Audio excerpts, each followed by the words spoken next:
By the end of the Great War, Prime Minister Billy Hughes had worked out that there was tyranny in the distance Australia was from important ports in the Northern Hemisphere, most notably London. So to start addressing the issue, in 1919 his government proposed a prize for the first British aircraft to fly to Australia. Of course, Wilkins couldn't resist the challenge, invoking the spirit of the likes of Percy Lambert and very nearly finishing the same way. And so when the opportunity presented itself, he joined a crew on a plane named the Kangaroo. For Hughes, such a venture would be, he said, a great advertisement for Australia and would concentrate the eyes of the world on us.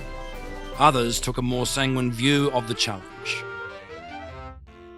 Success may crown it, but there is only one chance in a great many that one of the aviators who are soon to take wing will ever reach their goal.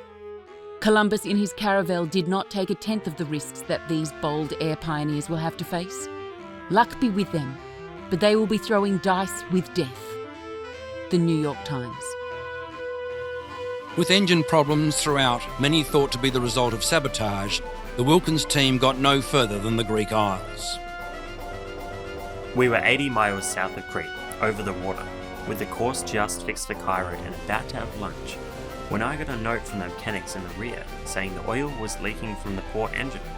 Before I could reply, there was another note saying the oil crankcase had broken off and the oil was streaming out under 40 pounds of pressure. "What are we going to do?" shouted the pilot. "Well, climb. Climb while you've got any oil. Get as much altitude as possible." With the nearest landing field 80 miles away, and the makers of the plane having said it could only fly 30 miles on one engine, there seemed no chance of getting out alive.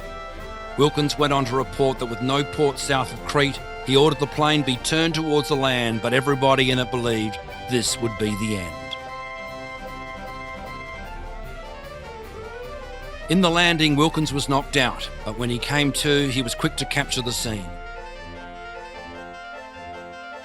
His Kangaroo and their great air race had ended nose down in a ditch next to the rear wall of a lunatic asylum.